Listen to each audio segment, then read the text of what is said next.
Did you know that over 50% of people that start blood pressure medication quit taking it within 1 year of starting? There's a reason why, and I'm willing to bet that it's not because the drugs actually cured their high blood pressure and they're so happy that they don't need the medications anymore. The statistics show that most people quit their medications because of side effects that they're getting, whether it's dizziness, they feel faint, they feel weakness in the legs, they feel lethargic, they have falls. There's a number of problems that occur when you take a medication, and you're always trying to balance the benefits of the medication versus the side effects.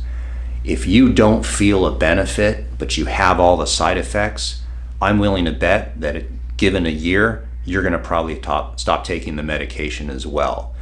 The other thing is the statistics are kind of staggering when you look at what is expected of a blood pressure medication to do. The ultimate goal of a blood pressure medication is to lower the blood pressure enough so that you reduce the risk of a cardiovascular event, whether it's a heart attack or a stroke. Unfortunately, you may not know this, but about 4% success rate is considered normal. There's what's called an N&T number, and what that means is for how many patients need to be treated before one patient benefits. The problem is that one patient that avoided a heart attack or stroke, we don't really know who that is. It's just a statistical number. So if given 100 people and you give all 100 people medication, what this means is only about 4 of those people are going to benefit from taking the medication by reducing a cardiovascular event. Now, if you're one of those 4, it's good to be one of those 4. But consider this, that 96 people out of the 100 didn't notice any benefit and may have actually noticed more side effects. There is a solution to this, and that is instead of using fear tactics to try to get people to take medications, is to use encouragement.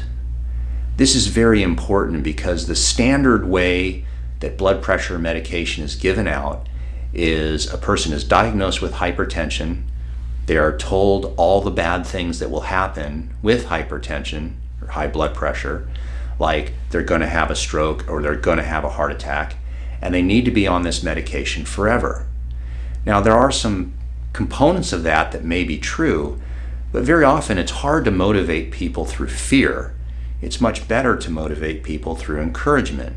So if you were to find a patient that had high blood pressure and then let them know that this blood pressure is going to have some risk, but there is a way to turn it around, and this is an opportunity to improve their health. Maybe one can discuss diet with them. Maybe one can discuss education of stress reduction principles.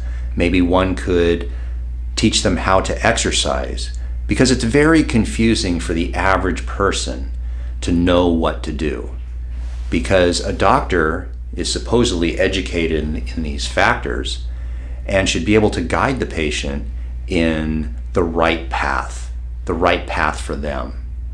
The challenge is that when people go on the internet, you've got people going carnivore, people going vegan, people going keto, people going vegetarian, then you've got the fruitarians, then you've got the sugar diet. It's very, very confusing to a patient. In addition to that, when it just comes to exercise, some patients follow influencers that say that cardiovascular exercise should simply not be done, that you should only weight train or high intensity interval training. But yet the poor patient isn't in good enough shape to ever do those things. So it's very, very confusing to most people. And a doctor, when they discover a patient has high blood pressure, should really be spending some extra time and sitting down with them to discuss what are some options that they can start to do to improve the person's health so that in time the blood pressure goes down. You should drink water. It's healthy. I'm dry fasting. Well, then eat meat. Causes cancer. You can eat eggs, Cholesterol. vegetables, Lectins. OMG. fruit, Sugar. food, I'm fasting. magnesium. Okay, you got me. We can all agree magnesium is great for you. Don't you get sick of the confusion when it comes to diet? Well, I sure do. And magnesium is one of those things that almost everybody can agree upon, except for one thing.